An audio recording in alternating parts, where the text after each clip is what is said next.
Today, let's draw a beautiful woman first. We'll make a circle. We're using a carbon pen for this. For the draft, we use hard carbon. When drawing, consider the size. The circle is about palm-sized. Draw it a bit larger than mine. That's fine too. A bit smaller works as well for those using pencils. Use a pencil below the ear tip after making this circle. Let's define the character's cheeks and the center line. When defining the cheeks, what should we consider?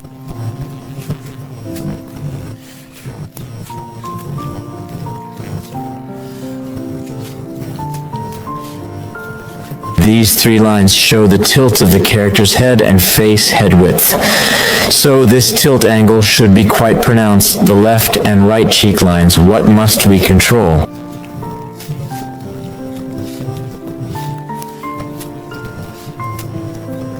Relative symmetry.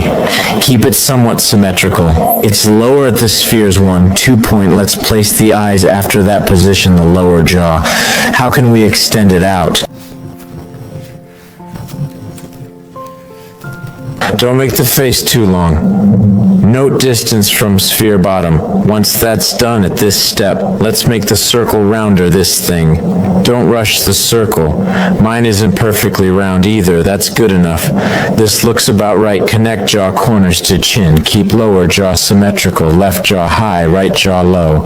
Maintain this dynamic look. We'll label these classic terms for everyone later. At this step, don't draw too heavily. Simpler is better for realism. The lighter, the better.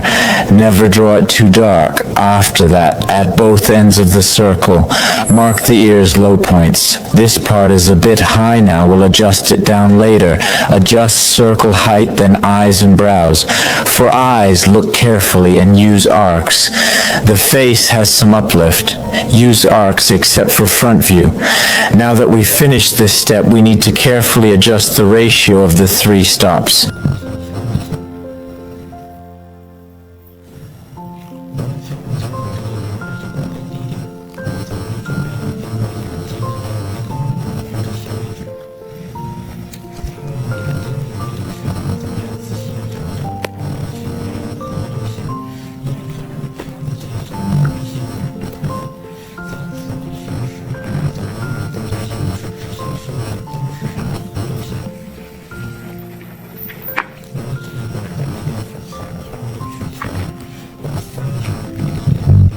For this step, the ratio of stops is top stop short, middle and bottom stops longer. The bottom stop should be a bit longer than the middle one. And let's get the relationship between these stops right. After that, we'll adjust the ear positions. When facial features aren't set, especially the nose, ear placement won't be accurate. We need to place the nose first, then set the ears. In normal conditions, the ear position is like this. It's at the bottom of this circle, aligned with the mouth.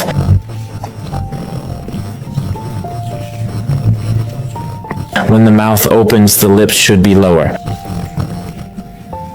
Now you can adjust following the video.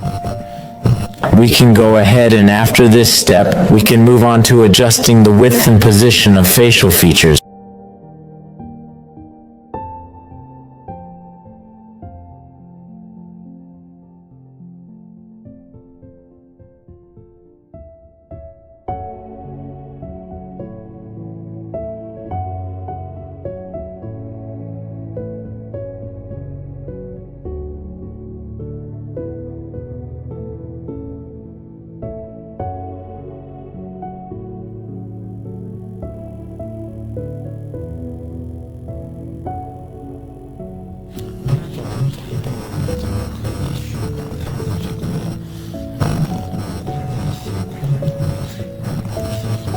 We can expand on things like ear width, eyebrow and eye width, nose and mouth.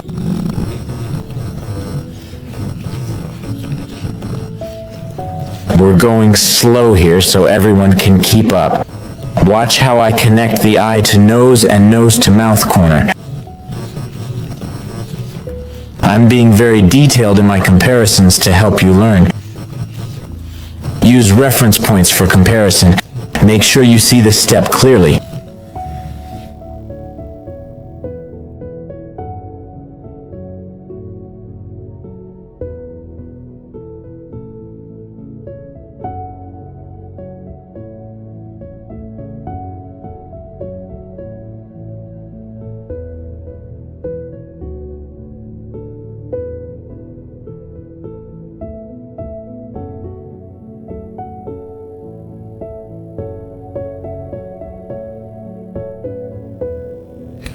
Next, we'll define the specific shape of the lips and some positional relationships.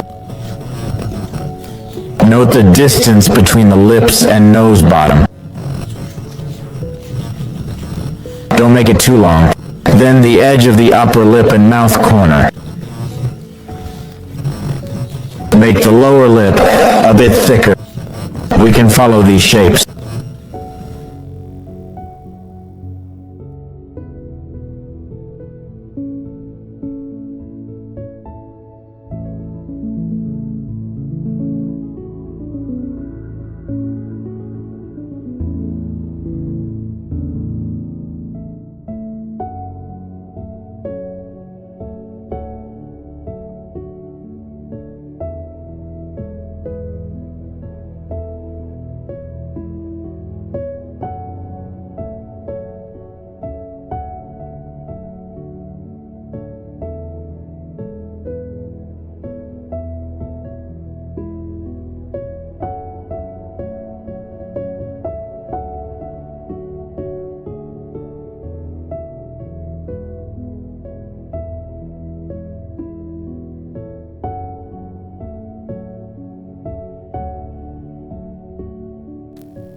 Anyway, after refining the lips and chin, we'll note these classical terms for you. If you want to remember them better, you can jot them down.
Now for the eyes. First, find the corners and ends. What do we focus on? Eye spacing is key. Second, consider the alignment of eye corners. We need to think this through carefully.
When placing the eyeballs, ensure they're equal in width. Avoid making one larger than the other. Next, consider the visible white of the eyes. It's easy to make them too large. Now you might notice I'm drawing slowly. I'm carefully aiming before marking the high point.